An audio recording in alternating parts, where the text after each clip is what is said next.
ओम अज्ञानतिमिरन्धस्य ज्ञानाञ्जनशलाकया चक्षुरुन्मिलितं येन तस्मै श्रीगुरुवे नमः। श्रीचैतन्यमनोभीष्टं स्थापितं येन भूतले स्वयं रूपः कदा मह्यं ददाति स्वपदान्तिकं।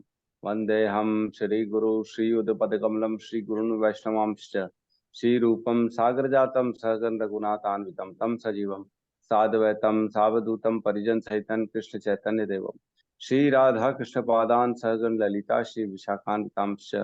हे कृष्ण करुणा सिंधु दीन बंधु जगतपते गोपेश गोपिका कांता राधा कांत नमस्तुते।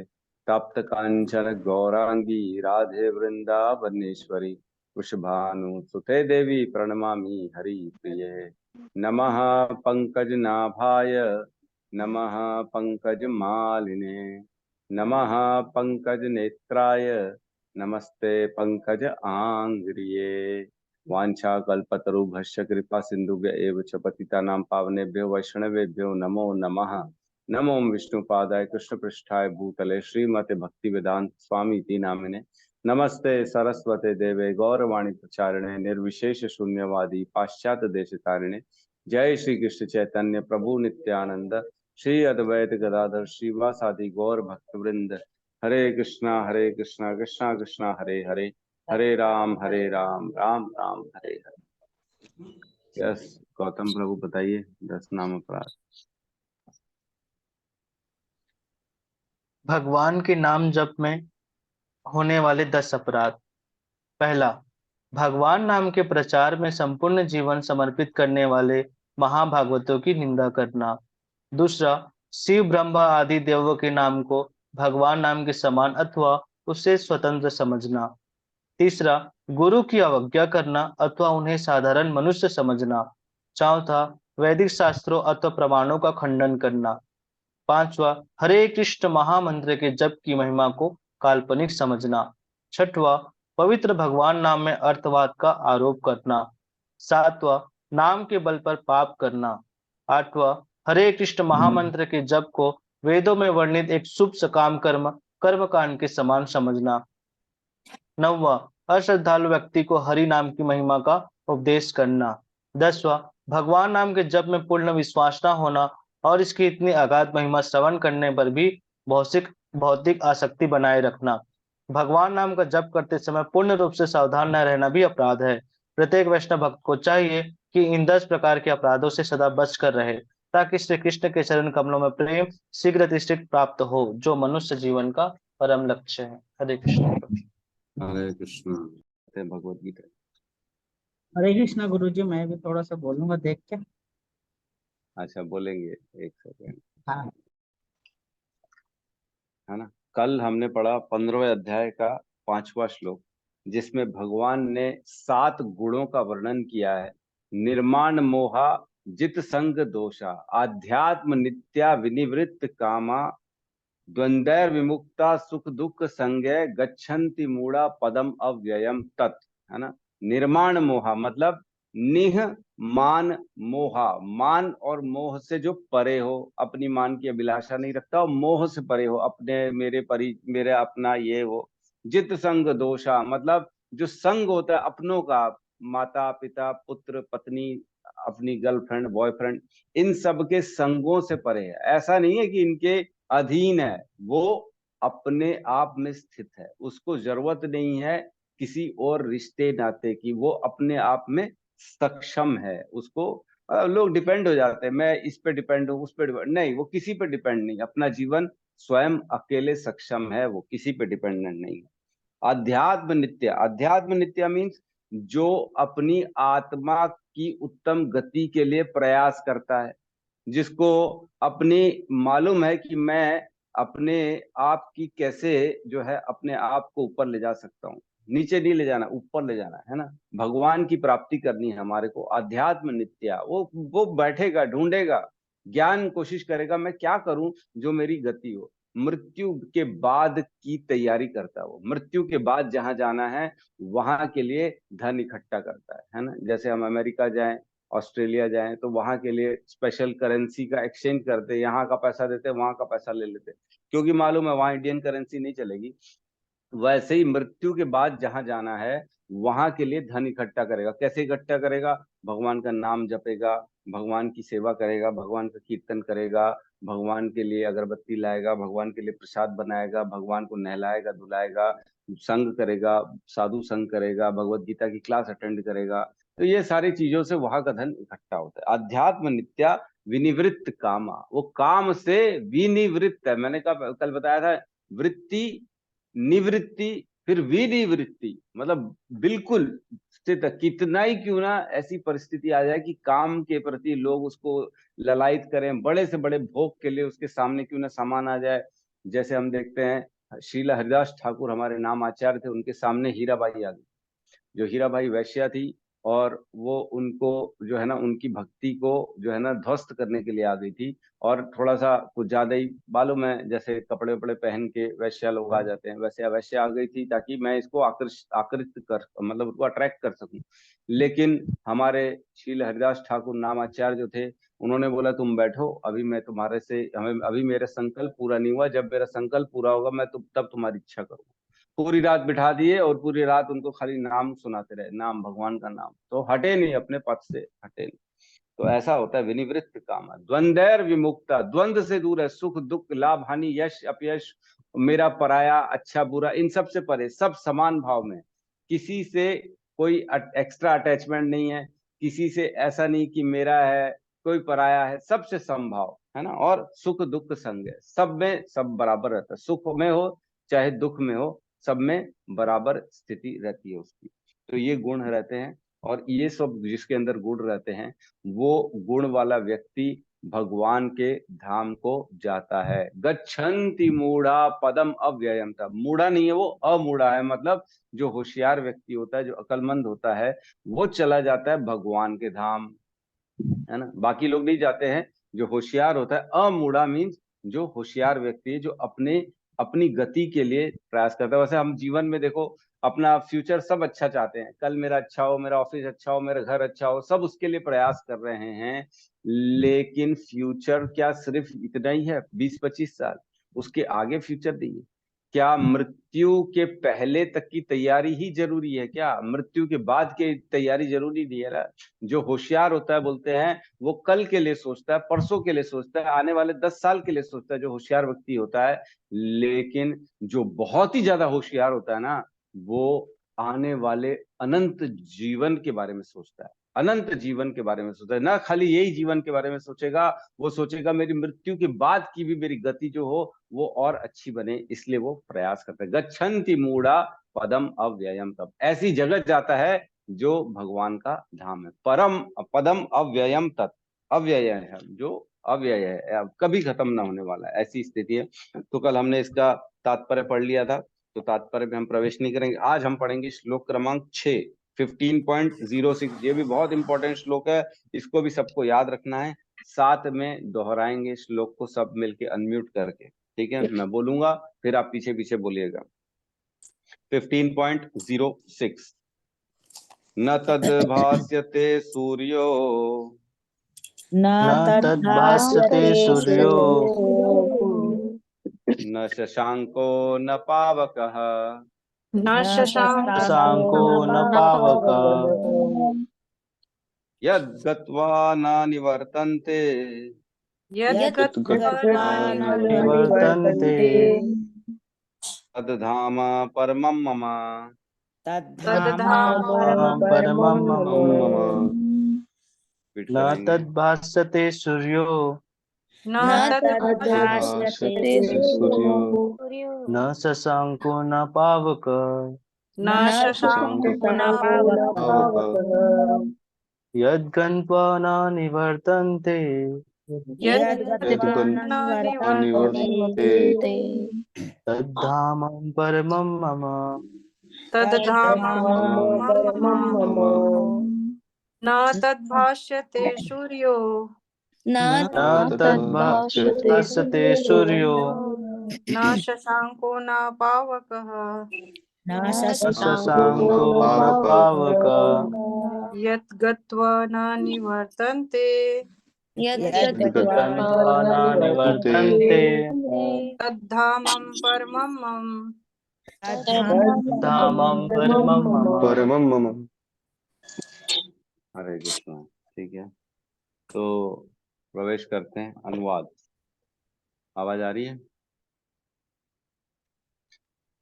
वह मेरा परम धाम न तो सूर्य या चंद्रमा के द्वारा प्रकाशित होता है और न अग्नि या बिजली से। ये लोग वहां पहुंच जाते हैं, जो लोग वहां पहुंच जाते हैं वे इस भौतिक जगत में फिर से लौटकर नहीं आते। ठीक है, वह मेरा परम धाम है। अब भगवान अपने परम धाम की चर्चा कर रहे हैं। तो पिछले श्लोक में बताया भगवान ने, गच्छन्ति अमूढ़ा पदम अव्ययम तत् तत्, ऐसी जगह चला जाता है जो अव्यय है, परम है, ऐसी जगह चला जाता है। तो अर्जुन के मन में संशय उठा, कैसी जगह है वो, क्या होता है वहां पे? तो भगवान अब उसको यहाँ पे अपने धाम, निज धाम वैकुंठ लोक के बारे में बता रहे हैं कि ऐसी जगह में जाने से क्या होता है, क्या क्या मिलता है, क्या देखने को मिलता है। तो वह मेरा धाम है जहां न तो सूर्य और चंद्र के द्वारा प्रकाशित होता है, न अग्नि बिजली से, और जो लोग वहां चले जाते हैं वो फिर से लौटकर नहीं आते। ये बहुत इंपॉर्टेंट लाइन है कि फिर से लौटकर नहीं आते। ठीक है, तो एक बार श्लोक को हम देख लेते। न तद भास्यते सूर्यो, मतलब न तद भास्यते, मैं मतलब वाकई में आश्चर्य करता हूं कि मैं जब जब गीता पढ़ता हूँ ना कुछ नया रियलाइजेशन होता है। कल ये श्लोक पढ़ रहा था, मैं खुद आश्चर्य किया कि ये तो मैंने कभी सोचा ही नहीं है, ऐसा तो लिखा नहीं है श्लोक में, मेरे को कुछ समझ में नहीं आया, बहुत बार पढ़ा। I am not getting your voice. तो एक हमारे मित्र हैं राजा जी, वो कह रहे हैं I am not getting your voice. तो गौतम प्रभु, आप इनसे चर्चा कर लीजिए एक बार फोन करके। नंबर है? जी प्रभु जी। नंबर है इनका? नहीं प्रभु जी, नहीं प्रभु जी। डाल दो ना, उसके कमेंट में डालो प्लीज सेंड योर नंबर, तो आपका नंबर वो डाल देंगे, आप उनसे बात करके उनको थोड़ा सा समझा दीजिए। ठीक है,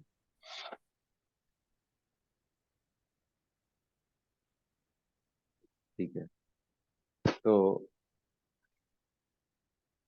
वो मेरे को लगता है वो जो एक ऑप्शन आता है ना माइक का, उसमें दबाना पड़ता है कि वॉइस और सेल्यूलर वाईफाई डाटा, उसको दबाया नहीं होगा उन्होंने, इस कारण वो वॉइस नहीं मिल पा रही है ना। किशोर प्रभु, आप लिख दो उसमें कि आप ऐसा करो तो शायद आ जाएगा।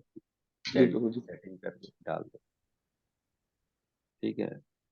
न तद भास्यते सूर्य, मतलब भास्यते का मतलब होता है प्रकाशित।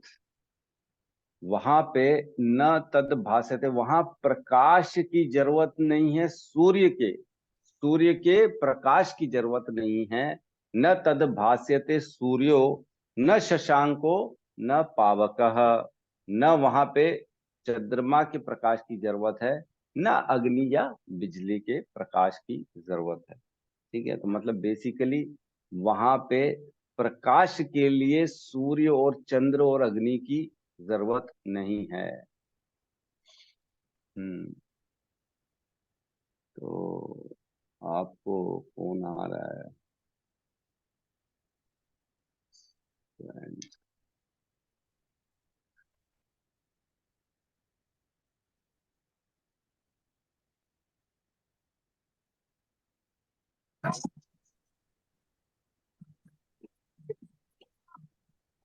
हरे कृष्णा प्रभु जी।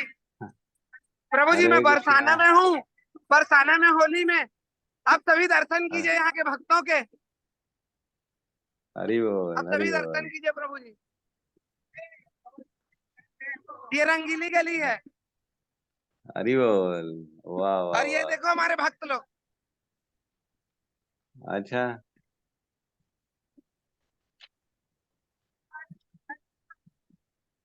हरि बोल। ये रंगीली गली पूरी सज गई है। हम्म। अरे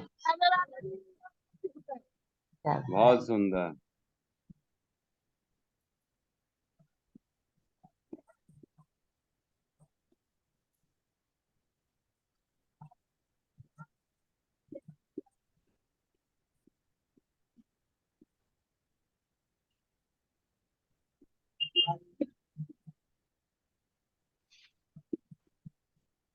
वाह, सब दर्शन ठीक कर है लीजिए। प्रभु जी।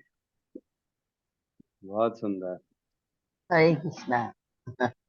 बहुत अच्छा दर्शन भगवान बरसा रहा। हरि बोल। ठीक है प्रभु जी, मैं होली में आया हूँ तो आप सभी को दर्शन करा रहा था। बहुत बढ़िया, धन्यवाद प्रभु जी का, बहुत बहुत धन्यवाद आपका धन्यवाद। बहुत बहुत। हरे कृष्णा। हरि बोल। हरे बात तो। कृष्ण। प्रभु जी, चर्चा हुई क्या इससे? गौतम प्रभु, प्रभु जी रिप्लाई नहीं किए, मैंने तो मैसेज किया था। आप उनका नंबर दूं मैं आपको? जी प्रभु जी दे दीजिए, मैं उनको कॉल कर लेता हूँ। नंबर लिखो आप जरा इनका।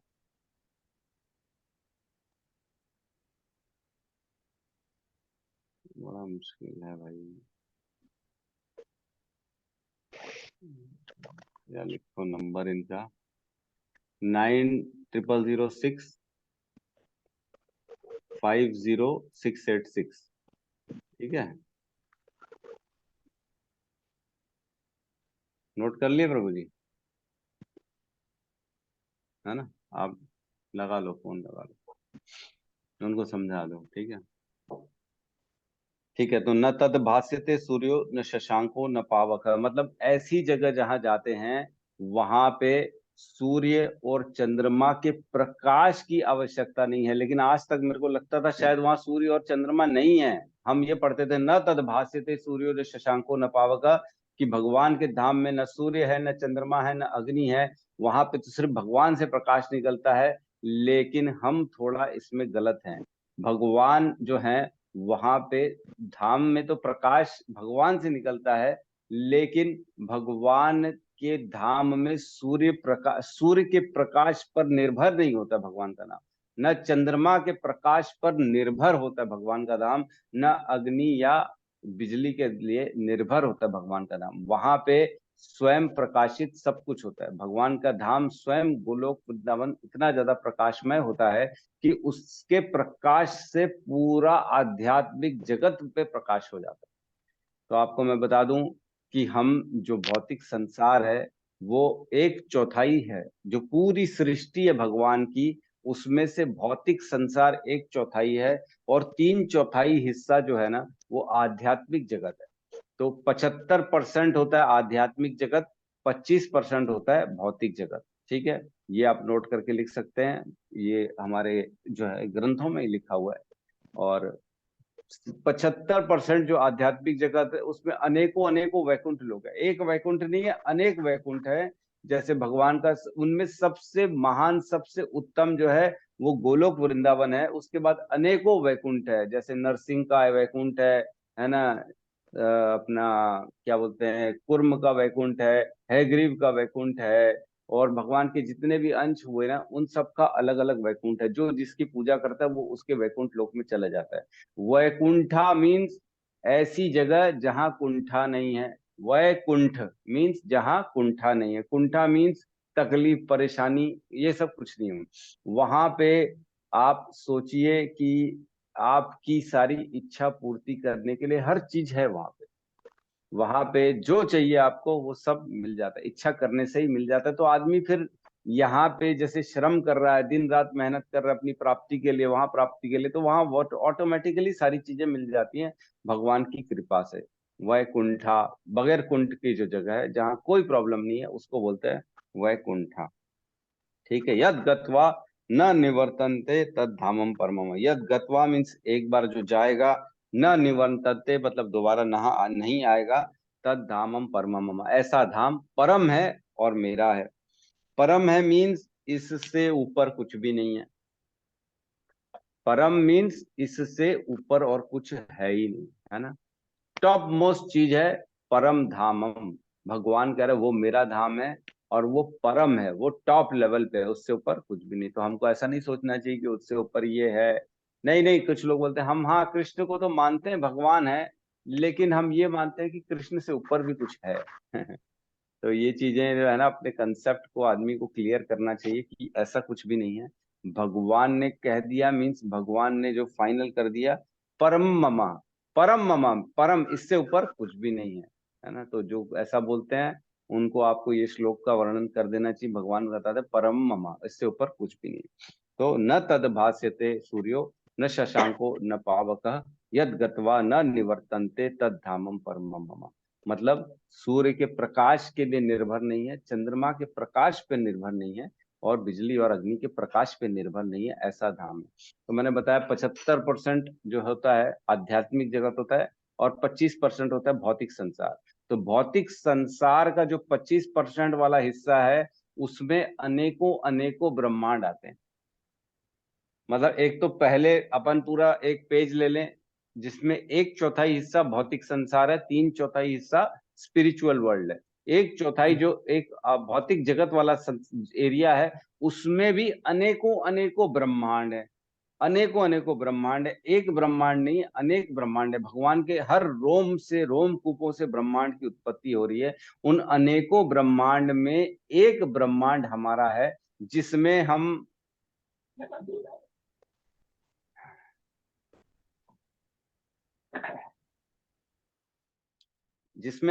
रहते हैं। एक ब्रह्मांड है जिसमें एक ब्रह्मांड में 14 लोक है और 14 लोक में एक पृथ्वी लोक है और उस एक पृथ्वी लोक में हम रहते हैं। तो सोचो कितना बड़ा जगत है, कितनी बड़ी भगवान की सृष्टि है जिसमें हम रह रहे हैं। तो हमारा अस्तित्व कितना बड़ा। अगर हम एक पूरा बहुत बड़ा कार्डबोर्ड लेंगे, उसमें एक छोटा सा डॉट कर देंगे ना, वो है पृथ्वी। उतनी भी नहीं है पृथ्वी। सोचो हम इस पूरी सृष्टि के एक कहाँ कोने में रहते हैं और एक कोने में भी सिर्फ एक छोटे से डॉट में रहते हैं। और उसमें भी हमारी अवधि कितनी है जीवन काल की? 50-100 साल। 50-100 साल के लिए हम कितना अपने आप में अहंकार, मान, ये इच्छा वो इच्छा ले लेके घूमते हैं। मेरी ये इच्छा पूरी हो जाए, मेरी वो इच्छा पूरी हो जाए। तो आज हम जो परिस्थिति में हैं, ये हम अपनी इच्छा के कारण ही इस परिस्थिति में। हमने इच्छा करी थी कि मेरे साथ ऐसा हो, इसीलिए आज हमारे साथ ऐसा हो रहा है ना। कभी हमने पिछले जन्म में इच्छा करी कि मैं जो है मनुष्य बनूं, मैं ये बनूं, मैं वो बनूं। तो आज जो भी हो रहा है वो हम अपने पूर्व विगत कर्मों के कारण और इच्छाओं के कारण आज जो भी हैं वैसे हैं, है ना। इसमें हमको बहुत बड़ा चिंतन करना चाहिए। कभी भी अपने वर्तमान परिस्थिति पे कभी भी अपने को शोक नहीं करना चाहिए, दुख व्यक्त नहीं करना चाहिए। मेरे साथ तो गलत हो गया, मेरा जीवन तो तबाह हो गया, ऐसा नहीं है। आपने जो चाहा, आपने जो दूसरों के साथ किया, आपने जो कर्म के बंधन रखे थे, वही दोबारा आपको मिल रहे हैं। तो इसमें हमको विचलित नहीं होना चाहिए। हमें भगवान की कृपा के साथ उसको स्वीकार करना चाहिए और शांति पूर्वक भगवान की भक्ति में आगे निकलना चाहिए। ठीक है, तो हम इसके तात्पर्य में प्रवेश करते हैं। बहुत इंपॉर्टेंट श्लोक है, इससे मिलते जुलते एक दो श्लोक है मैं बता दूं आपको। 8.21 है ना, भगवान उसमें भी बताते हैं कि दोबारा आना नहीं पड़ता। 8.21 अव्यक्तो अक्षर इति युक्ता अस्माहु परमाम गतिम यह प्राप्य न निवर्तन्ते तद धामम परमम मम। 8:21 में भी भगवान ने बताया था कि अव्यक्तो, ऐसा जो है ना व्यक्त के बाहर है, हम उसको व्यक्त नहीं कर सकते जो भगवान का धाम है। एक बार खोल ही लो 8.21।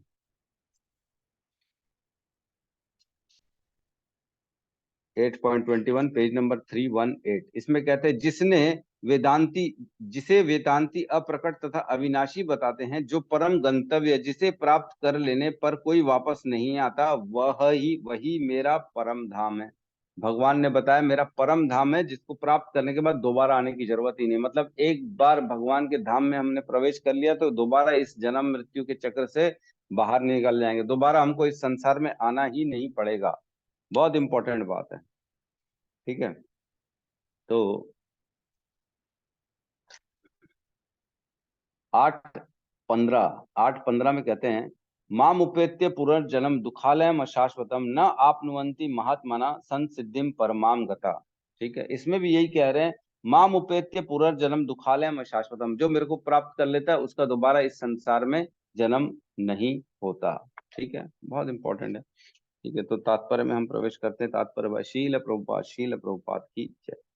तो आप नोटिस करेंगे तात्पर्य में ऐसा कहीं नहीं लिखा है कि भगवान के धाम में सूर्य नहीं है, चंद्रमा नहीं है, या अग्नि या बिजली नहीं है, ऐसा नहीं लिखा है। ये लिखा है कि वहां पे इनके प्रकाश पर निर्भरता नहीं रहती, क्योंकि स्वयं भगवान के धाम से जो प्रकाश निकलता है वो पूरे वैकुंठ को जगाता है, मतलब प्रकाशित करता है। और वही प्रकाश जो होता है भगवान का ब्रह्म तेज कहलाता है ना। जो ब्रह्म तेज नहीं बोलते लोग, अरे ब्रह्म में मुझे विलीन होना है, ब्रह्म में होना है, निर्विशेषवादी, वो ब्रह्म से ऊपर कुछ देखते नहीं है। वो ब्रह्म एक्चुअल में प्रकाश है जो गोलोक से निकलता है, भगवान के धाम से निकलता है और पूरी आध्यात्मिक जगत को प्रकाशित करता है। तो क्यों नहीं हमारे भौतिक संसार को प्रकाशित करता है।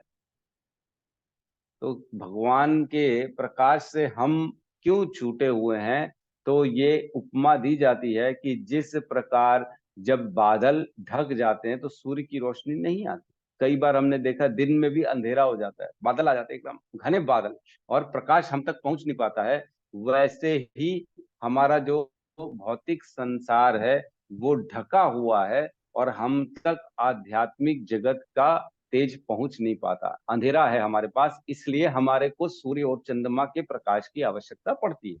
अदरवाइज हमारा जीवन, हमारा ब्रह्मांड पूर्ण रूप से अंधकारमय है ना। अंधकार क्या है? अंधकार होता है प्रकाश का एब्सेंस। जहां प्रकाश नहीं है वो अंधकार कहलाएगा, है ना। तो ज्ञान के प्रकाश से अपने आप को प्रकाशित करना है हमको, ज्ञान लाना है हमारे अंदर कि बेसिकली ये हो क्या रहा है, हम हैं कहाँ, कैसे निकलना है इस चक्रव्यूह से, फंसे हुए हैं। ठीक है, तो तात्पर्य में प्रवेश करते हैं। तात्पर्य शील प्रभुपाद की जय। यहाँ पर आध्यात्मिक जगत अर्थात भगवान कृष्ण के धाम का वर्णन हुआ है, जिसे कृष्ण लोक या गोलोक वृंदावन कहा जाता है। तो बेसिकली बहुत सारे वैकुंठ लोक हैं और उन सब में टॉप जो है गोलोक वृंदावन है। तो गोलोक वृंदावन कहा जाता है। चिन्मय आकाश में न तो सूर्य प्रकाश की आवश्यकता है, न चंद्र प्रकाश अथवा अग्नि या बिजली की, क्योंकि सारे लोग स्वयं प्रकाशित है। तो ये बहुत इंपॉर्टेंट है कि वहां प्रकाश के लिए सूर्य नहीं रहता, वहां सेवा के लिए सूर्य रहता है, वहां सेवा के लिए चंद्र रहता है, लेकिन इन पे डिपेंडेंसी कुछ भी नहीं है। कहते हैं भगवान के जो ब्रह्म तेज होता है, भगवान के शरीर से, आभा से जो प्रकाश निकलता है वो पूरे आध्यात्मिक जगत को प्रकाशित करता है और उसी के अंश मात्र से सूर्य भी प्रकाशित होता है। सूर्य के पास रोशनी कहाँ से आती है? भगवान के तेज के अंश मात्र से सूर्य के पास रोशनी आती है। तो हमने पढ़ा था, देखा था 11वें अध्याय में जब भगवान को विराट रूप दिखाया था अपना अर्जुन को भगवान ने, तब अर्जुन ने कहा था कि मैं देख पा रहा हूं आपके हजारों हजारों सूर्य की प्रकाश को भी जो है ना आपके सामने कमजोर पा रहा हूं मैं, है ना। भगवान को बोला था आपकी आभा देख के, आपके इस स्वरूप को देख के आपके सामने हजार सूर्य भी इकट्ठे हो जाएं तो उनका प्रकाश भी कम पड़ जाएगा जितना प्रकाश आपका है कि नहीं। मेरे ख्याल से 11.12 में कहा गया था, एक बार खोल लेते हैं। 11.12 है ना, पेज नंबर 405। इसमें कहते हैं यदि आकाश में हजारों सूर्य एक साथ उदय हो तो उनका प्रकाश शायद परम पुरुष के इस विश्व रूप की तेज की समता कर सके। देखो कितना अपन पढ़ते हैं ना, तो कितना ज्यादा बराबर सारी चीजें, आगे देखो पीछे देखो, सब मैच करती है। नहीं, भगवान के स्वरूप, फिर पहले बताया था, अच्छा अब ध्यान आया, अरे वो 100,000 सूर्य भी एक साथ जुड़ जाएं तो भी शायद बोलते हैं कि भगवान के प्रकाश की तेज की तुलना कर सकते हैं। और अब यहाँ कह रहे हैं कि सारे सूर्यों को जो है ना, अलग अलग ब्रह्मांड में जितने सूर्य, उनको प्रकाश भगवान से प्राप्त होता है।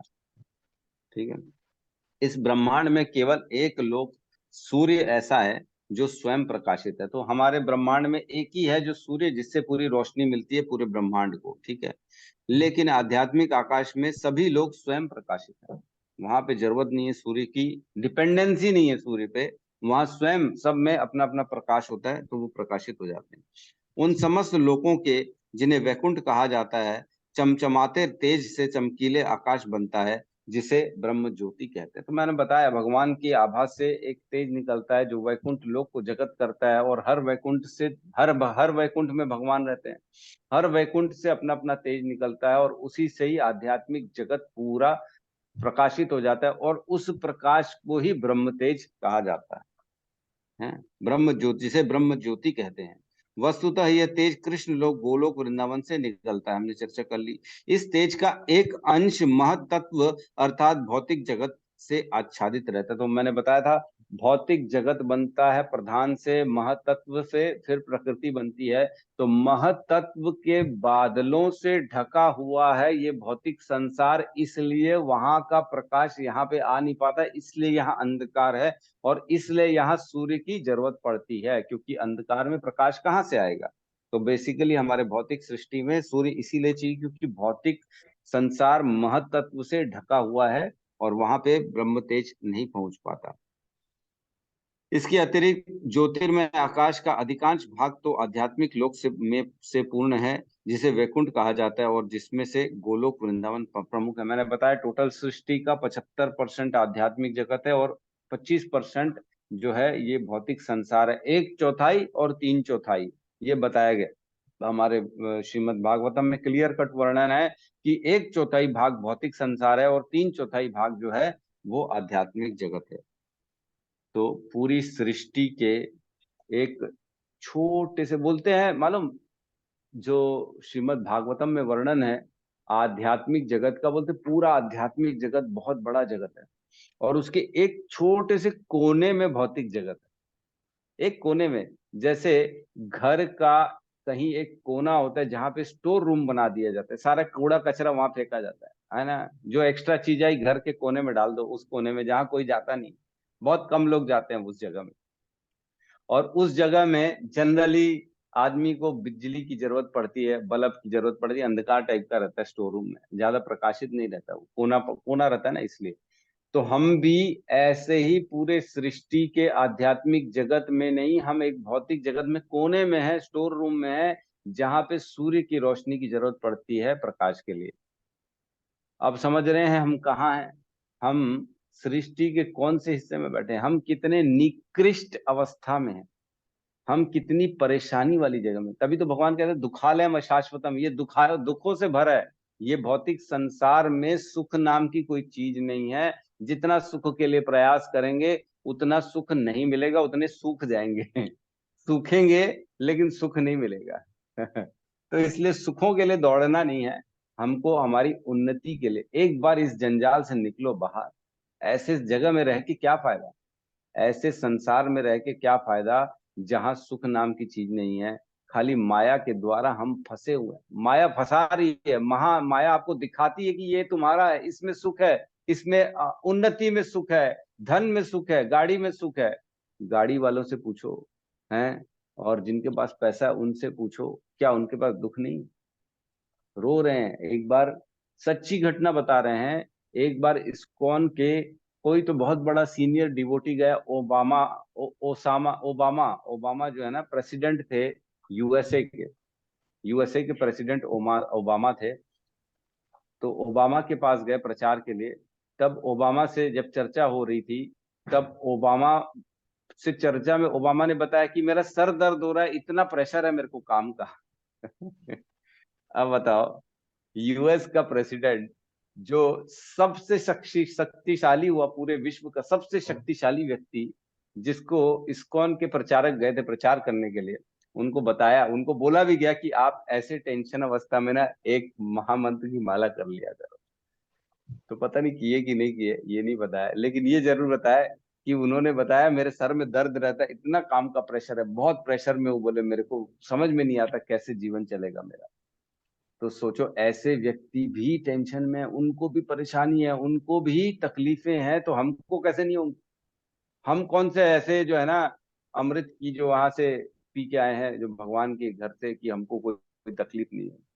तकलीफ सबको होती है, तकलीफों से अपने आप को बाहर निकालना है, हमको तकलीफों में उलझना नहीं है ना। भगवान ने बताया था 2.14 में, मात्रा स्पर्शस्तु कौंतुए शीतोष सुख दुखदा अगाम अपाइन अनित्य तांति तिक्षस्व भारत। मतलब हे अर्जुन, ये सुख और दुख जो है मौसम के जैसे आएंगे और चले जाएंगे, जैसे गर्मी का मौसम आएगा, सर्दी का मौसम आएगा, तुमको सिर्फ स्पर्श करेगा और तुमको छोड़ के चला जाएगा, है ना। ऐसे स्पर्श में अपने आप को उलझाओ मत, इसको ऐसे समझो आया ये भी एक दिन चला जाएगा, अपने आप को इसमें इसमें डुबो मत, दुख में दुखी मत हो, सुख में सुखी मत हो, अपनी उन्नति के कार्य में लगो। बेसिकली यही कहा गया। ठीक है, समय तो नहीं हो गया है? ठीक है, तो आज हम पढ़ेंगे थोड़ा सा आगे, समय तो नहीं, एक पैराग्राफ पढ़ सकते हैं, एक पैराग्राफ और पढ़ लो, एक पैराग्राफ और पढ़ लेते हैं।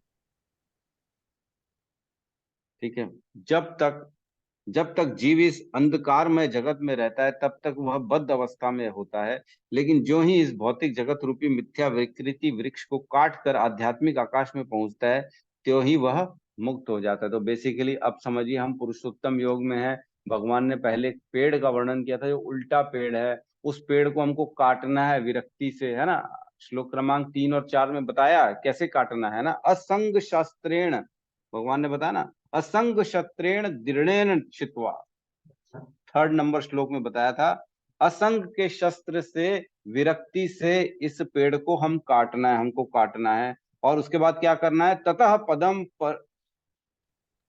पथ परिगर्तित्वम, है ना, तत् पदम तत् परिमार्गित्वम। और उसके बाद यस्मिन गत्वा न निवर्तन्ति भूयः, ऐसी जगह की खोज करनी है जहां से दोबारा आना नहीं है। तो इस शस्त्र से, विरक्ति के शस्त्र से हमको काटना है। असंग शस्त्रेण चितेन व गृत्वा दृढ़ेन चित्वा। ठीक है, दृढ़ता से इस असंग की शस्त्र मतलब विरक्ति से, विरक्ति की कुल्हाड़ी से इस पेड़ को काटना है, ताकि हम ऊपर के स्पिरिचुअल लोक में जा सके। तो जैसे ही वो काटना प्रारंभ करता है, वो मुक्त हो जाता है, तब वह यहाँ वापस नहीं आता। इस बद्ध जीवन में जीव अपने को भौतिक जगत का स्वामी मानता है, लेकिन अपनी मुक्त अवस्था में वह आध्यात्मिक जगत में प्रवेश करता है और परमेश्वर का पार्षद बन जाता है। वहां पर वह सच्चिदानंद जीवन बिताता है। तो वहां पे वो सच्चिदानंद जीवन बिताएगा, यहाँ पे नहीं बिताएगा। यहाँ तो खाली हम जो है ना भोग भोगने आते हैं। हम हमारे जो जो भी हम कर्म किए हैं, जिनके साथ गलत व्यवहार किए हैं, आज तक कितना पाप किया है, हम सबको मालूम है। हमने कितने कितने पाप किए, बोलने की जरूरत नहीं है। एक एक नॉनवेज खाने से, एक एक मुर्गा मच्छी जो भी खाते हैं लोग, बकरा जो भी खाते हैं, उस एक एक का इतना बड़ा बड़ा पाप चढ़ता है हमारे ऊपर। और बाद में दुखी होके बोलते हैं, हाय मेरा जीवन दुख क्यों है। अरे आपने इतना तकलीफ दी कि एक जीवात्मा को मार डाला आपने, और आपने उसको इतना ज्यादा वेदना दी, उसको इतनी ज्यादा कष्ट दी। आज हमारा एक हाथ में छोटा सा ब्लेड से कट लग जाए, कितना दर्द होता है। दर्द होता है कि नहीं होता है। आज किसी का भी हाथ कट जाए, पैर कट जाए, कुछ भी हो जाए, छोटा सा एक कील ही क्यों ना चुभ जाए, छोटा सा एक कांटा ही क्यों ना चुभ जाए पैर में, कितना दर्द होता है। पट्टी बांध के बैठ जाते, हाय प्रभु आज छुट्टी है, मेरे पैर में कांटा चुभ गया, मैं नहीं आ सकता हूँ। क्यों नहीं आ सकते भाई? क्योंकि एक छोटा सा कांटा गड़ गया आपके पैर में, और आपने पूरा का पूरा उसका गला काट डाला है, उसको जीवन प्राण से प्राण निकाल डाले उसके, आपने इतनी वेदना दे दी उसको। तो क्या आपके जीवन में सुख होगा? किस किस अधिकार से आप सुख मांगते हो अपने जीवन में, जब आपने किसी और जीवात्मा को इतना ज्यादा दुख दे दिया, उसको अपने परिवार का दुख, उसने अपने परिवार को खत्म कर दिया, उसके माता पिता, उसके घर वाले क्या सोचेंगे? आज छोटे से पशु पक्षी को भी जाके देखो ना, अपने बच्चे के लिए कितना प्रेम रहता है उनको, और आपने उनको मार डाला।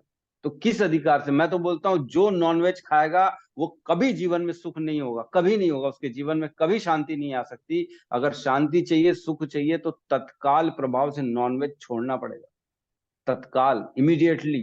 नॉनवेज नहीं छोड़ेंगे और रोएंगे बैठ के, हाय मेरे जीवन में वेदना है, मैं परेशान हूं, मैं ये हूं, तो रहोगे ही, हमेशा रहोगे। रोते रहो तो भी रहोगे, कभी इससे छुटकारा मिलेगा ही नहीं, क्योंकि तुमने कार्य ऐसे किए हैं। भगवान ने मैं बुद्धि दी है, बुद्धि से समझो क्या करने योग्य है, क्या करने योग्य नहीं है। ये चीज समझना बहुत जरूरी है। आप भी अपने अपने लेवल में कोशिश करें, प्रचार करें कि इन सब चीजों से लोग दूर रहें, क्योंकि लोग अज्ञान में हैं। लोगों को मालूम नहीं है कि क्या करना चाहिए। बैठे हैं, बैट लेके मच्छर का ऐसे फटाफट चिट चिट चिट चिट मच्छर मार रहे हैं। उनको लग रहा है कि जो है हम खेल खेल रहे हैं।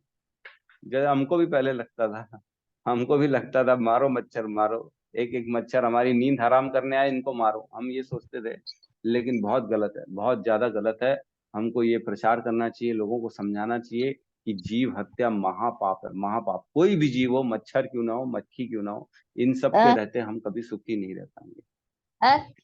ठीक है, तो किसी का प्रश्न है तो हम ले सकते हैं, और जो है कल हम इसकी बैलेंस क्लास को हम लेंगे जो बाकी का है। और कुछ मैं श्लोकों का वर्णन कर रहा हूँ, प्लीज आप सब इनको पढ़ के लीजिएगा। श्रीमद् भागवतम 3.15.13 से लेके 22 तक, और 2.9.10, ये दोनों श्लोक को पढ़ लीजिएगा तो आप लोगों को और क्लियर हो जाएगा। महेश प्रभु यस प्रभु जी, मेरा है। सवाल है। सर मेरा सवाल है। बोलिए बोलिए प्रभु जी। महेश प्रभु, मैं ये बोल रहा था प्रभु कि ये मुक्ति क्या होती है? मुक्ति समझ में नहीं आता सर। मुक्ति बेसिकली, अगर इन शॉर्ट, अगर एकदम कम शब्दों में समझें, मुक्ति मतलब है जन्म मृत्यु के चक्र से छुटकारा। यही आपका तो दोबारा समझ में नहीं आता। नहीं तो यही तो समझ में नहीं आता ना सर। प्रभु, यही समझ में नहीं आता कि हमारा जन्म और मृत्यु से चक्र से मुक्ति का मतलब क्या होता है? आपको शायद मालूम नहीं, 84 लाख योनियां हैं हमारे शास्त्रों में बताई गई हैं, जिसमें 9 लाख हाँ, प्राणी जल में रहते हैं, 10 लाख हवा में उड़ने वाले होते हैं, 11 लाख कीट पतंगे रेंगने वाले होते हैं, 20 लाख वृक्ष पौधे होते हैं, 30 लाख 4 पैर वाले पशु पक्षी होते हैं, और 4 लाख मनुष्य योनियां होती हैं। ये 84 लाख योनियां भगवान ने इस सृष्टि में बनाई है, और हमको हमारे कर्मों के अनुसार इन योनियों में जाना पड़ता है। जो जैसा कर्म मतलब करेगा वो इसी वैसी में उस घूमना योनि है, में जाएगा। इसी योनियों में घूमना है हमको। हाँ, इसी योनियों में घूमना है, बैठ के अपने कर्मों के आधार पे जैसा कर्म करेगा वैसी योनि वो उसको प्राप्त मिलेगी, और इसी चक्कर से निकलना ही मुक्ति कहते हैं। अच्छा, निकल के तो जाएंगे कहाँ हम? यही तो हमने बताया, आध्यात्मिक जगत में जाना है। जो 75% है इस सृष्टि का आध्यात्मिक जगत, वहां जाने के बाद जन्म मृत्यु से परे हो जाता है आदमी का, दोबारा जन्म कभी नहीं होता, ना उसकी मृत्यु होती है। वहां सारी चीज भगवान की इच्छा मात्र से मिल जाती है हमको। मतलब वहाँ ईश्वर के चरण में ही रहना है। वहां कोई मेहनत नहीं करनी, वहां कोई आपको प्रयास नहीं करना है, वहां सुख के लिए दिन रात श्रम नहीं करना है। वहां भगवान की इच्छा से हर चीज मिल जाती है, क्योंकि वहां आपके न बुढ़ापा है, न वहां न कोई बीमारी है, न वहां मृत्यु है, न वहां पे श्रम है। वहां पे सिर्फ जो इच्छा करो सब मिल जाता है वहां। वहां पे कल्प वृक्ष है, वहां पे कामधेनु सुरभि गाय है, वो सब प्रदान कर देते हैं। अच्छा, हम्म। ठीक है। ठीक है, बस वही प्रभु, किसी वही जानना चाह रहा था। आज तक ये जन्म मृत्यु का जो ये जो मुक्ति मुक्ति बोलते हैं, मुक्ति मिल जाती है, ये समझ में नहीं आ रहा था कि क्या होती है मुक्ति। आप जुड़े रहेंगे तब आपको धीरे धीरे समझ में आ जाएगा। आज आपका पहला ही दिन है, तो आप जुड़े रहिए, हाँ, तो आपको आध्यात्मिक जगत करना क्या है जीवन में, जीवन का मिला क्यों है हमको, हम इतनी योनियां क्रॉस करके एक मनुष्य योनि आती है जिसमें मुक्ति की संभावना बनती है। बाकी जीवन में कोई मुक्ति की संभावना नहीं है, न कुत्ते में, न बिल्ली में, न सांप में, न बिच्छू में, न मेंढक में, किसी में मुक्ति की संभावना नहीं है। सिर्फ और सिर्फ मनुष्य हाँ। योनि में मुक्ति की संभावना है, और वो मनुष्य योनि हम बगैर ज्ञान के ऐसे ही गंवा देते हैं, फिर फंस जाते 84 लाख योनियों में। सोचो, एक बार दोबारा फंस गए तो कितने लाख जन्मों तक फंसे रहेंगे, उसके बाद मनुष्य योनि दोबारा मिलेगी। नहीं प्रभु, मैं भी अभी क्या है, पैसों के चक्कर में फंसा हुआ हूँ, बहुत पैसों के चक्कर। हमारे भी क्या है, प्रॉपर्टी वगैरह ये सब के चक्करों में फंसा हुआ हूँ मैं भी। दिन रात ठीक है ये प्रभु जी, पैसा आप पैसा। अपने अपने पर्सनल प्रॉब्लम जो है ना अलग से शेयर कर लीजिएगा, अभी ग्रुप ठीक, में सब लोग ठीक। हैं। हाँ, ठीक सर, ठीक है। ठीक। हरे किसी और कृष्ण। किसी का प्रश्न है हरे तो आप कृष्ण पूछ प्रभु जी। सकते हैं। हरे कृष्ण यस प्रभु जी, माता जी। दंडवत प्रभु जी, क्या संडे के दिन तुलसी महारानी में जल नहीं डालना चाहिए? तो सूख जाएंगी ना प्रभु जी गर्मियों में। ये देखिए, कर्म कांडी लोग होते हैं जो बोलते हैं संडे को तुलसी में जल नहीं डालना चाहिए। क्या संडे को आप लोग पानी नहीं पीते हो? जी प्रभु जी, मैं भी वही, मेरे हम को भी। पानी नहीं पीते हैं क्या? हम क्यों नहीं देंगे जल? हम जितने वैष्णव लोग हैं वो ये सब फॉलो नहीं करते हैं। हम सिर्फ एक ही चीज फॉलो करते हैं कि हम द्वादशी के दिन तुलसी का मतलब तुलसी नहीं तोड़ते द्वादशी वाले दिन, बाकी सब दिन तुलसी का हम तोड़ सकते हैं। और जल तो रोज देना है, जी बिना सर। किसी जो है गैप किए वो जल देना है, क्योंकि हम रोज खुद के लिए खाना खाते हैं, खुद को जल देते हैं, तो तुलसी माता को क्यों नहीं देंगे? मैं कंफ्यूज हो गई, बोली तुलसी महारानी सूख जाएंगी प्रभु जी। और मैं संडे को पत्ती नहीं तोड़ती, बोलते नहीं तोड़ने का तो ठीक है, वो तो मैं मानती हूँ, मंजरी चढ़ा देती हूँ भगवान को, भोग में हो जाता है। और प्रभु जी ये जो आप, प्रभु जी टाइम हो गया, मैं कल पूछूं नहीं, कुछ आज खास? संडे है ना, आज थोड़ा सा लंबा चल सकता है, कोई प्रॉब्लम। वो प्रभु जी ये जो मुक्ति की बात है, तो वो हमारे बनारस में काशी में एक मुक्ति धाम है, वहाँ बहुत दूर दूर से लोग आते हैं और 20 रुपए में मतलब रहते हैं, और मरने के टाइम बोलते मुक्ति मिल जाती है। उनको पूजा पाठ करते रहते, पंडित लोग जल देते रहते, तो क्या सच में उनको मुक्ति मिल जाती? गंगा जल देते रहते हैं वो खास करके आपको मर। मैं बता दूं, हाँ बिल्कुल सही है। अरे एक्चुअल में बनारस जो है ना, वो जी भगवान शिव का धाम है। और शिव जी ने ये वचन दिया है सबको, वही लगा। जो बनारस में अपने प्राण छोड़ेगा उसको मुक्ति मिलेगी। अब ये सोचो कैसे मुक्ति मिलेगी, तो आपको मैं बता दूं, जो भी बनारस में प्राण छोड़ता है, आखिरी समय में उसकी जब प्राण निकलने का समय होता है, तो स्वयं शिव जी जाते हैं उस प्राणी के कान में, प्रभु श्री राम का नाम लेते हैं, है ना, राम राम जय श्री राम जय श्री राम। जैसे ही जो मरने वाला रहता है ना, उसके कान में ये ध्वनि गूंजना चालू हो जाती है। और जैसे हमने बताया कि अंत काल में जिसका भी आप स्मरण करेंगे, तो आप प्रभु के धाम में पहुंचेंगे। जैसे अजामिल है, अजामिल ने अंत काल में सिर्फ नारायण का नाम लिया, तो उसके सारे पाप कट गए और उसको विष्णु दूतों ने बचा लिया आके। तो वैसे ही होता है बनारस में, चाहे जितना भी पापी क्यों ना हो, प्राण छोड़ेगा तो आखिरी समय में उसको जो है ना राम राम का नाम सुनाई देगा, और उसके जो है ना नरक लोक में और इस जन्म मृत्यु के चक्र में जाने से बच जाएगा वो प्रभु, वो वैकुंठ चला जाएगा सीधा सीधा प्रभु श्री राम के पास। तो ये वरदान दिया गया है शिव जी के द्वारा। ठीक है माता जी? ठीक है, किसी और का प्रश्न है क्या?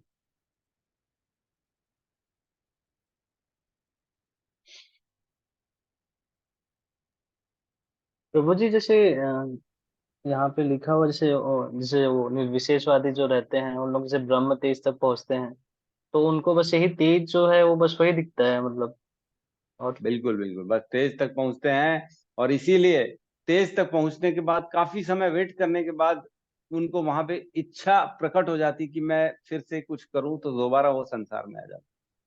वैकुंठ देखो क्या होता है, मैंने बताया, इस भौतिक जगत के आगे बहुत सारे वैकुंठ है, और बहुत सारे वैकुंठ का तेज है, वहां पे बहुत सारा तेज है। तो वो लोग सिर्फ तेज तक पहुंच पाते हैं, ब्रह्म ज्योति वाले। और निर्विशेषवादी मायावादी वो सिर्फ तेज तक पहुंचेंगे, फिर तेज तक जब कोई कार्य नहीं मिलेगा, क्योंकि आत्मा का क्या गुण है? सत चित आनंद है आत्मा। आत्मा को आनंद में रहने की आदत है, आत्मा को प्रेम करने की आदत है, आत्मा को सेवा करने की आदत है। इसलिए वो ढूंढेगी वहां पे किसकी सेवा करूं, किससे प्रेम करूं। हम भी देखते, घर में भी आप किसी एक अकेले आदमी को बंद कर दो ना घर में, तो वो पागल हो जाएगा। हफ्ते भर में उसको कोई जीव चाहिए। इसीलिए लोग कुत्ता रख लेते हैं अपने घर में, कि कोई तो होना चाहिए जीव साथ में। क्योंकि अकेले इन जो मटेरियल संसार है ना, जो अपरा निकृष्ट प्रकृति हमने पढ़ा है, जो भूमि गगन जल अग्नि वायु, ये 5 तत्व के साथ आदमी नहीं रह सकता। उसको चाहिए जीवात्मा। जीवात्मा के साथ जब आदान प्रदान करता है, तभी वो सुखी हो पाता है। बहुत सारे लोगों को देखा गया, पागल हो गए, एक कमरे में बंद कर दो, वो पागल हो जाएंगे, सर पटकना चालू कर देंगे अपना, वहां पे नहीं रह सकते, बोले हमको किसी से बात करनी। अभी कोविड में 14 दिन जब क्वारंटाइन की बात आई थी, तो लोग पागल हो गए थे, फोनों में बात करते थे, अरे मेरे से कोई तो आओ, मिलने आओ, बात करो, देखो तो सही, शक्ल तो दिखा दो। क्यों? क्योंकि आत्मा का स्वरूप है कि किसी से आदान प्रदान करना, और वो वहां मिलता नहीं है, वहां ब्रह्म ज्योति में। तो जैसी कोविड की अवस्था हो गई थी, वैसी वहां पे पहुंचने वालों की अवस्था हो जाती, फिर बोलते हैं हमको परेशान हो रहे हैं, हमको नीचे भेजो। फिर वो नीचे आ जाते हैं अपनी इच्छा से। तो ये बहुत इंपॉर्टेंट है कि अपनी इच्छा से जो भगवान के धाम जाता है ना, वो अपनी इच्छा तो कभी नहीं करेगा आने की, लेकिन भगवान की इच्छा के कारण कभी कभी वो नीचे आ जाता है। जैसे हमारे शीला प्रभुपाद, जो मुक्त लोग होते हैं ना, वो भगवान की सेवा के लिए, कभी कभी भगवान की लीलाओं के लिए, उनके कार्य संपन्न करने के लिए इस सृष्टि में आते हैं, और इस सृष्टि में आके उनका संदेश दे के चले जाते हैं। है ना। तो वो अपनी इच्छा से नहीं आते। न तद भास्यते सूर्यो न शशांको यद गत्वा न निवर्तन्ते तद धामम परमम। वो कभी दोबारा वापस नहीं आते, अपनी इच्छा से तो कभी नहीं आएंगे, क्योंकि उनको मालूम पड़ गया यहाँ पे है क्या। जब आपको मालूम है घर के स्टोर रूम में क्या रखा है, तो क्यों जाओगे आप वहां पे? वहां रहोगे क्या? वहां बिस्तर लगा के सोओगे क्या? नहीं सोओगे। आप तो अपने आलीशान बंगले में सोओगे, बेडरूम में सोओगे। स्टोर रूम में थोड़ी सोओगे जहाँ एक छोटा सा बल्ब लगा हुआ है, पूरा काला अंधेरा पड़ा हुआ है, सामान गंदा रखा हुआ है। वहां नहीं सोओगे आप। तो आप अपनी इच्छा से सिर्फ वहां जाते हो, अपना कार्य संपन्न करके वापस आ जाओगे। मतलब भगवान की इच्छा से आप जाओगे वहां पे, कार्य संपन्न करके आ जाओगे। बाकी अपनी इच्छा से नहीं रहोगे आप वहां। भगवान बोलेंगे कुछ दिन तुमको जाना है, वहां साफ सफाई करनी है। कुछ लोग हैं जो भटक गए हैं, उनको भगवत गीता का कोर्स देना है, उनको क्लासेस देनी है, उनको चैंटिंग कराना है, उनको तुमको रास्ता दिखाना है भगवत धाम का, और दिखा के वापस आना है। तो वो ऐसा करके वापस आ जाएंगे जैसे हमारे शीला प्रभुपाद। ठीक है। जी प्रभु जी। प्रभु जी जैसे कई मैं लोग ऐसे खुद, रहते हैं। हाँ जी प्रभु जी, बोलिए। आप बोलिए। मैं बोल रहा था, मैं खुद जो है ना, आज तक इस भ्रम में था कि वहां पे सूर्य भी नहीं है, चंद्रमा भी नहीं है, अग्नि भी नहीं है भगवान के धाम में। लेकिन अब ये श्लोक पढ़ा ना कल, तब मेरी दिमाग की बत्ती जली। ऐसा नहीं लिखा है कि वहां नहीं है, वहां है, लेकिन भगवान के सेवक के रूप में। ठीक है। यस, बताइए क्या करें। प्रभु जी जैसे कई लोग हैं ना, नॉनवेज भी खाते हैं। मैं भी कुछ कुछ लोगों को बोलता हूँ, जैसे एक हम ऑफिस में भी एक माता जी है, वो क्या बोलते हैं, भगवान मतलब शंकर जी को बहुत मानते हैं और नॉनवेज भी खाते हैं। तो मैं उनको कई बार बोला हूँ कि वो तो शंकर जी वो परम वैष्णव हैं, अब ऐसे ऐसे उन लोग को बोला कि नहीं खाना चाहिए, क्योंकि कोई भी देवी देवता, कोई भी जीव हत्या वो नहीं मानते, आपकी पूजा को भी उन लोग नहीं एक्सेप्ट करेंगे ऐसे करके। तो प्रभु जी ऐसा होता है कि उनका कहना है, जैसे सुख दुख, जैसे हमने किसी जानवर को जैसे मारा, तो हमको वो सब तुरंत नहीं मिलता है ना, उनका जो भी रिएक्शन है हमको, हमने तो पहले का हमारा जो प्रारब्ध जो हमको मिला वो हमको भी मिलता है। तो मुझे ऐसा लगता है कि इसी कारण शायद उनको मतलब डर या कुछ चीज ऐसे नहीं रहता कि बात का बाद में देख लेंगे, ऐसा रहता हुआ, जिसके कारण वो एक्चुअल डरते में क्या भी है हैं। प्रभु जी, जो हमारे यहाँ की एजुकेशन एजुकेशन सिस्टम, लोगों को ये सिखाया गया है, लगता है खाली ये जीवन रहेगा इसके।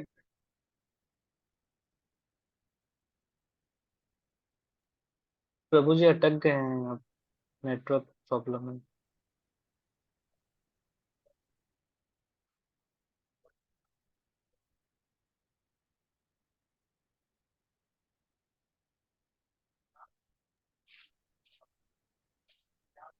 आवाज नहीं आ हरे रही। कृष्ण। हाँ, जी प्रभु जी, अभी आए हैं आप, दिखे।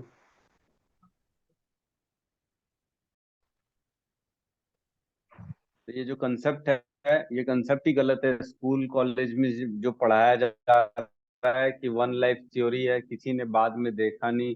ये हमारे गुरुकुल जब थे ना, तब बच्चों को बचपन से ब्रह्मचर्य और आश्रम में 25 साल में यही सब सिखाया जाता है कि आपके साथ धर्म के अनुसार कर्म करो, क्योंकि मृत्यु के बाद जो है धर्म जाता है हमारे साथ। अगर मृत्यु के बाद करेंगे तो वहां परेशान हो जाएंगे, हमारी गति खराब हो जाएगी, हमको अधो योनियां मिलेंगी। ये सारी चीजें सिखाते नहीं आजकल स्कूल कॉलेज में, इसलिए लोग भटक रहे हैं और खाली अपनी इंद्रिय तृप्ति के लिए लोग मार रहे हैं, मजे कर रहे हैं, जीव हत्या कर रहे हैं। मैं सबको विनती करता हूँ, जितने भी लोग हैं हमारे ग्रुप में, आप सबसे विनती है, हाथ जोड़ के विनती है, अपने अपने लेवल में प्रचार करिए कि कम से कम नॉनवेज तो ना खाए, कोई भी नॉनवेज ना खाए। क्योंकि हमने पढ़ा ही है, सर्व योनिषु कौन्तुये मूर्तय संभवन्ति या तासाम ब्रह्म महद योनि अहम बीज पद पिता। मतलब सारी योनियों का श्री कृष्ण कह रहे हैं कि मैं पिता हूँ। सर्व योनिषु कौन्तुये अहम बीज पद पिता, मैं ही वो बीज हूँ, मैं ही वो पिता हूँ जिनसे ये सारी योनियां, 84 लाख योनियां उत्पन्न हुई हैं। तो जब सारी योनियों के पिता भगवान है, तो उनमें से एक योनि हम है, उसमें से एक योनि चिकन है, एक योनि मुर्गा है, एक योनि बकरा है, एक योनि जो भी जो भी नॉनवेज के रूप में बट रहा है वो भी एक योनि है। तो हम सब क्या हुए इस मायने में, भाई बहन हुए, है ना। एक ही पिता के दो संतान हुए।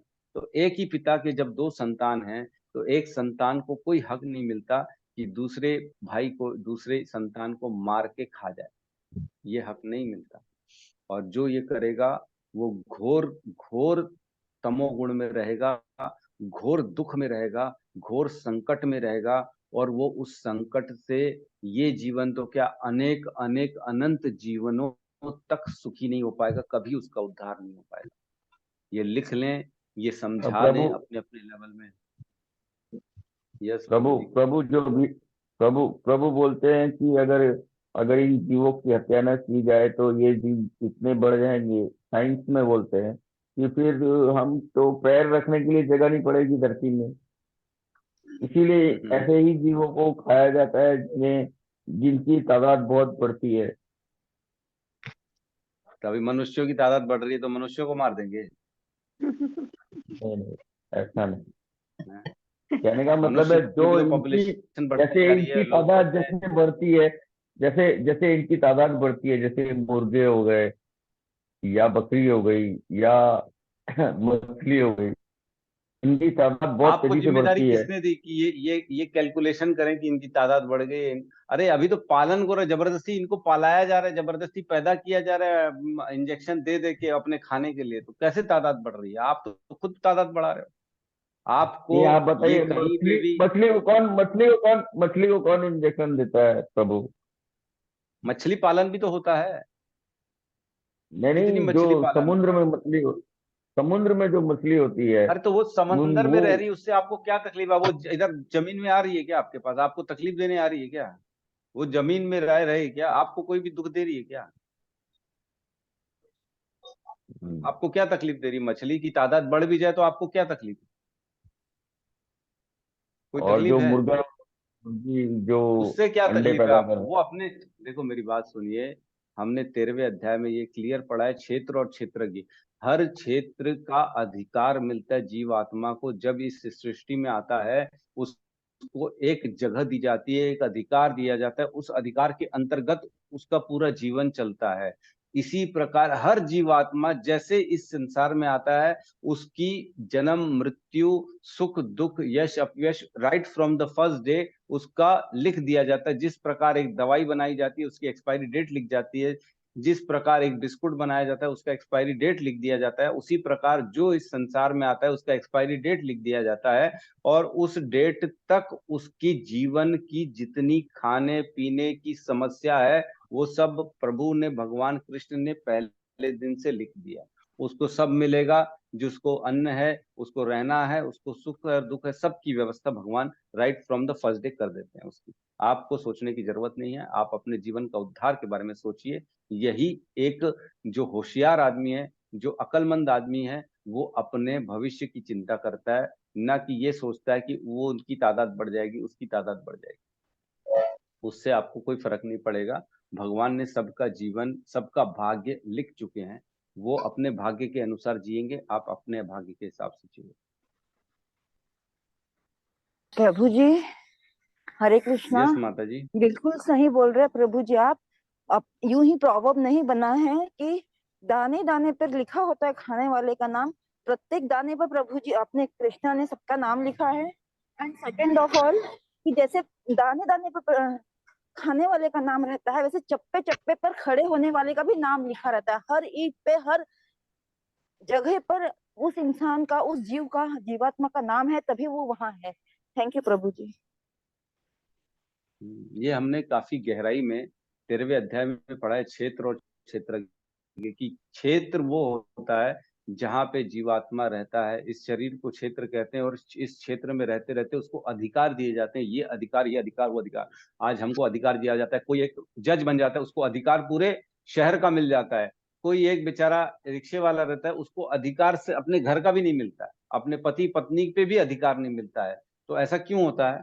ऐसा हमारे विगत कर्मों के कारण होता है। हमने इन सारी चीजों पे बहुत गहरा डिस्कशन किया हुआ है। जो 13वें अध्याय में थे वो लोग समझेंगे, जो नहीं थे वो नहीं समझ पाएंगे। इसीलिए कहते हैं भगवत गीता जो होता है ना, वो परम ज्ञान है। इस ज्ञान के ऊपर कोई ज्ञान नहीं। इसको समझ जाने से आदमी अपने जीवन को समझ जाता है कि मेरे को करना है। यह सत्यम प्रभु, बताइए क्या कह रहे हैं?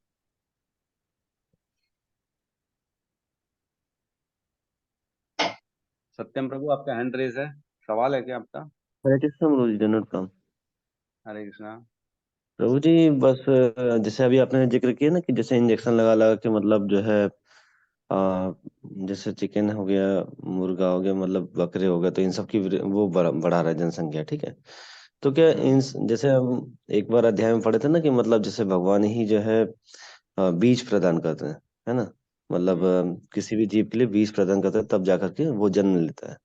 तो इसका मतलब ये जितने भी इंजेक्शन वाले हैं तो इन सबको भी तो बीज प्रदान ही कर रहे होंगे एक तरह से, है कर रहे हैं, बिल्कुल कर ना। रहे हैं। हाँ, जी जी। मतलब कोई इससे शक कोई नहीं। फर्क नहीं पड़ता कि वो इंजेक्शन लगा रहे हैं, क्या कर रहे हैं, मेन चीजें तो भगवान ही मतलब सारी चीजें कर रहे हैं एक तरह से। देखिए, मैं मतलब आपको समझा रहा हूँ, उस दिन भी समझाया था। जैसे आपने आज किसी मुर्गे की हत्या करी, ठीक है, तो अगली योनि में आपको मुर्गा बनना पड़ेगा, और वो जो मुर्गा था वो मनुष्य बन के आपको काटेगा, ठीक है। ये होना है, ये चक्र जी जी। होगा। फिर आप बोलोगे जब उसने काट दिया तो फिर अब मैं भी काटूंगा, उसके बाद फिर आप काटोगे, फिर वो काटेगा, फिर वो काटेगा, आप काटोगे, वो काटेगा। ये तो चलता रहेगा ना। जी जी। खत्म कब होगा? ये खत्म कब होगा? जब कोई एक जो है दोनों में से सेक्रीफाइस कर देगा कि भाई अब मैं नहीं काटूंगा। समझ में आया? आज दो लोग जी लड़ाई कर रहे हैं, तो लड़ाई खत्म कब होगी? जब एक आदमी हाथ जोड़ देता है, अच्छा ठीक है भाई मैं हार माना, अब मैं जा रहा हूँ, मेरे को नहीं लड़ना। ये होता है ना, तब लड़ाई खत्म होती, तब भी विवाद सुलझते हैं, है ना। तो उसी प्रकार जिस दिन एक आदमी, दोनों जीव में से एक जीव के ये ज्ञान आ जाएगा कि जो है पशु हत्या पाप है, जिस दिन उसको एक को ज्ञान आएगा ना, उसने हाथ जोड़ के छोड़ दिया कि अब मैं नहीं काटूंगा, उस दिन ये क्रम खत्म हो जाता है। अदरवाइज ये क्रम चलता रहेगा, चलता रहेगा। इसीलिए तो बढ़ रहा है, डे बाय डे बढ़ता जा रहा है। क्यों बढ़ रहा है? क्योंकि क्रम है। आज एक जीवन में आपने 1000 मुर्गे काटे हैं, तो अब आपको 1000 बार मुर्गा बनना पड़ेगा और उनसे कटना पड़ेगा। तो बढ़ा कि नहीं बढ़ा? एक ने 1000 को काटे, तब 1000 बार कटेगा वो, 1000 बार कटेगा। फिर वो जो काटने वाला जब मनुष्य बन के आपको एक को काटने के लिए मनुष्य बन के आएगा, तो वो खाली एक को थोड़ी काटेगा, वो तो फिर अनेकों को काटेगा, वो भी 1000 को काटेगा, फिर 1000 को जी। काटेगा, फिर वो 1000 बनेगा। तो इस तरह से क्रम बढ़ता चला जाएगा, इस तरह से क्रम बढ़ता चला जाएगा। हाथ जोड़ के एक को छोड़ना पड़ेगा, तब जाके ये क्रम खत्म होगा, अदरवाइज क्रम खत्म नहीं है। जी प्रभु जी। ठीक है प्रभु जी। हाँ जी प्रभु जी, एक छोटा सा वाक्य यही है कि behave with others as you wish for yourself. तो अपने को यस इतना सा यस। कोई नखून भी हाँ, अपना इतना सा नखून अपने को लग जाता है प्रभु जी, तो अपनी चीख निकल जाती है, अरे खरोच आ जाएगी, ऐसा वैसा। इतने बड़े जीव को भगवान ने जिसको देह दिया, उसके देह, उसको भी तो अपने जैसे ही देह दिया, उसको फट से मारते हैं, उसको सोचते भी नहीं कि उसको कितना दर्द होता होगा। और लाश ही तो है ना प्रभु जी, और कोई वो तो मेडिकली सर्टिफाइड तो नहीं है कि it is beyond all the disease. Thank you प्रभु जी। यही तो आज भी तो हमने यही बताया, एक कट लग जाता तो कितनी तकलीफ होती है, तो उसका तो प्राण ही निकाल डाला आपने, पूरा गला काट डाला। छील देते लोग, मेरे को तो बाप रे इतना दर्द होता है। स्किन छील के निकालते हैं, अगर कोई हमारी स्किन छील के निकाले तो कैसा दर्द होगा हमें। वो दर्द से तो जाता है ना बेचारा, वो भी प्राणी है। चलिए, ठीक है, तो यहाँ पे हम क्लास को विराम कृष्णा देते प्रभु हैं। जी, हरे कृष्णा कुछ प्रभु जी। मैं एक बात बताना चाहती हूँ, मेरी समझ में जो है, इतना दिन पढ़ी और उसके जैसे इन्होंने कहा कि ये बढ़ती है संख्या, उनको खत्म करना चाहिए ऐसे करके। तो भगवान तो खुद सबको जन्म दे रहे हैं और खुद ले भी ले रहे हैं अपने हिसाब से। कभी बाढ़ आ जा रही है, अभी कोविड में कितने कितने लोग मर गए, कौन क्या करने सका। तो मैं अपने समझ से मैं ये इतना समझती हूँ कि वो तो सब बैलेंस भगवान बना के ही रख दिए हैं, इसको हम करने वाले बिल्कुल। कौन है वो तो है ना प्रभु सृष्टि, जी। प्रकृति प्रकृति हाँ, खुद ब खुद सब चीजों को सृजन और बैलेंस कर विनाश तो देती होता ही रहता है। देखिए अभी तो हम लोग 2 साल पहले ही देख ही लिए कि कितने कितने लोगों का विनाश हुआ, किसी का हाथ ऐसा नहीं हुआ जो उसको कोई बचा सके, है ना। किसी के में इतनी ताकत नहीं थी कि उन लोगों को कोई जिला सके आकर। वो तो अपना काम किए भगवान, है ना। प्रभु ने सबको जन्म भी दिया और सबको फिर ले भी लिया अपने वो में। हम्म बिल्कुल सही कहा माता जी ने, एकदम सही बात। ठीक है, तो हम क्लास को आज विराम देते हैं यहाँ पे। सब मिलके हरे कृष्ण महामंत्र का जाप कर लेते हैं। हरे कृष्णा हरे कृष्णा हरे कृष्णा कृष्णा हरे कृष्णा कृष्णा हरे कृष्णा हरे कृष्णा हरे हरे राम राम हरे राम राम हरे हरे राम हरे राम राम राम हरे हरे। सभी भक्त सभी वृंद भक्त वृंद की जय। जय जगत गुरु श्री प्रभुपाद की जय। जय निताई गौर प्रेमानंदे। हरि हरि हरि बोल। बोल। हरि बोल हरि हरि हरि हरि बोल। हरि हरि।